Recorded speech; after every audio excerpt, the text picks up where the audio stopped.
This is Rick Snyder with the OC Blues News in the Orange County Blues Society, and I'm here at the New Blues Festival 4 in El Dorado Park in beautiful Long Beach with Guitar Shorty. Shorty, thank you so very much for joining me. It's just an honor for me to be here and have a moment to talk with you. Oh yeah, I love it. I love every moment when I'm serving the public. I love doing that anyway. So I read a couple of interesting things about you. One was that Jimi Hendrix had said that he was lighting his guitar on fire because he couldn't do the somersaults that you were doing. Will we be seeing that on stage tonight? Yeah, but he did say that. He said that he turned the flip with the guitar and it didn't work out too good for him. So lighting it on fire much easier. Yeah. And I'd also noticed that you and I had something in common, that you lived with your grandmother. I live with my grandmother too, and she brought me up. So that's great. You know, I've never had an opportunity to actually be this close to anybody who's played with Ray Charles or Sam Cooke. Yeah, Sam Cooke was a trip. Was he? Yeah. When I was with Sam Cooke, he just took me under his arm just like I was his brother. Really? Yeah. I hear he was quite the ladies' man. Woo! He was. I don't want to be telling any stories. No. You know. But all right, yeah, that's great.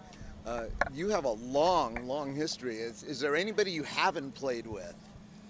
Well, there's quite a few of them I haven't played with. Let me put it another way. Is there anybody that you would like to play with that you haven't played with yet? No, I did like playing with BB, but he's gone now. Yeah. In fact, I spent, BB's last days at the festival in Las Vegas. I had just finished up, and I was getting ready to leave, and he asked me, he said, "Where you going?" I said, "Well, I finished. I'm getting ready to take off." He said, "No, you're not."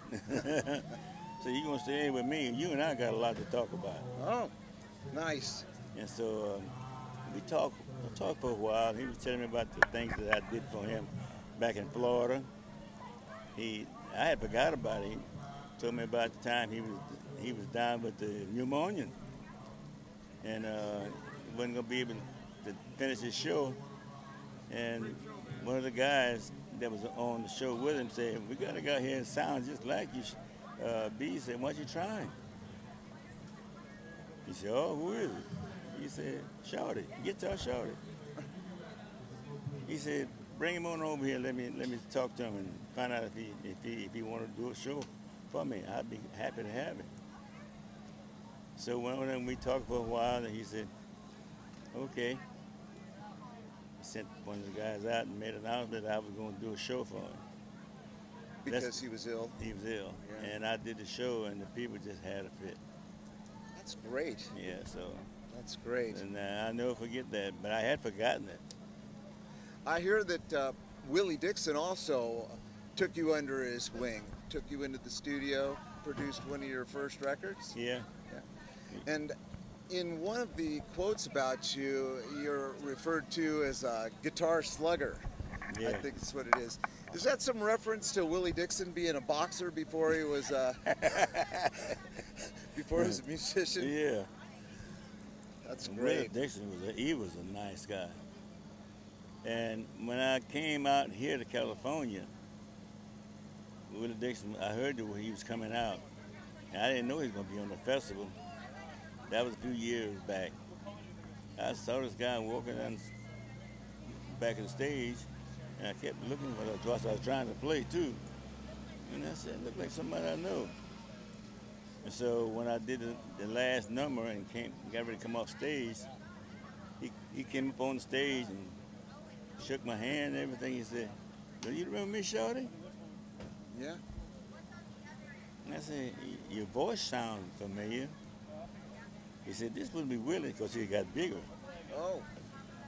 I said, "This is Willie Dixon, man."